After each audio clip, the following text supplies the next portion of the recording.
Yung China naman, inaangkin naman niya yung Batanes. So napaisip lang po kami dahil kung ang sinasabi po natin ang Strait of Hormuz is the most important energy choke point, ano? At ito naman po nasilip natin ay ang Batanes ay nasa may Bashi Channel at saka yung isa pang strait. Hindi, Ano? yung pinaka, yung Luzon Strait. Yung Luzon Strait. Oo, Luzon yung Strait and Bashi Channel. Oo. So ito po ba ang equivalent sa Indo-Pacific ng Strait of Hormuz? Isa Can you say? sa mga strategic na nawag natin dyan, SLOC.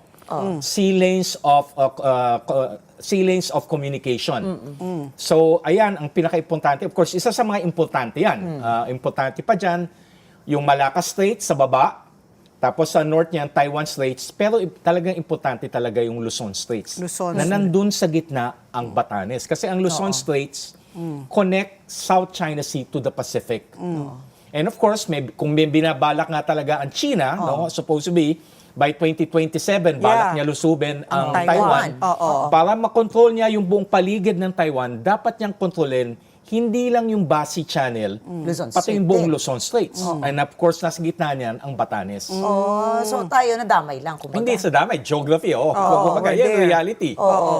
Geography yan. So, Talagang. gaano po kalaki ang siguro ang pag-asa ng China para sa kanila na talagang maaangkin po nila yan? Do you think that there is any legal basis for them to even say? Kaya nga sila nagmamanufacture ng legal basis na ginagamit. Suddenly, nagkaroon ng konferensya sa Jinan University sa Guangzhou na nandun yung Philippine Study Center nila.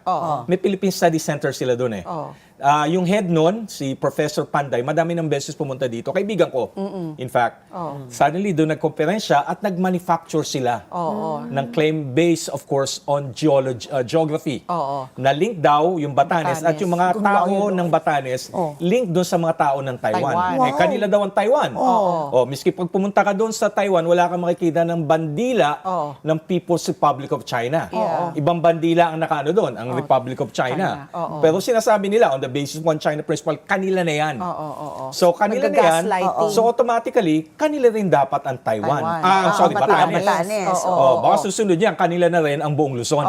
Prof, bottom line, ano po ang impact nito sa atin sa Pilipinas? Halimbawa, itong mga claims na ito ng China. Well, may mga nagsasabi, baliwalain. Meron isang government official na sabi, hindi namang gobyerno yan. Pero ang sabi ko nga, hindi magkakaroon ng ganyang konferensya malaki at hindi i-broadcast yan ng Chinese media. Hula yung basbas ng Partido Komunista ng They're China. planting the seeds already. Yeah, they're already manufacturing. Katulad nga yung manufacturing yung 9-dash line. Manufacturing din nila yan. Meron sila historically, kanila yan. Pero we have disproved that on the basis of the July 12, 2016 Arbitral Tribunal ruling. Kaya talaga ng Communist Party of China, ng People's Republic of China na mag-create ng mga itong narratibo ito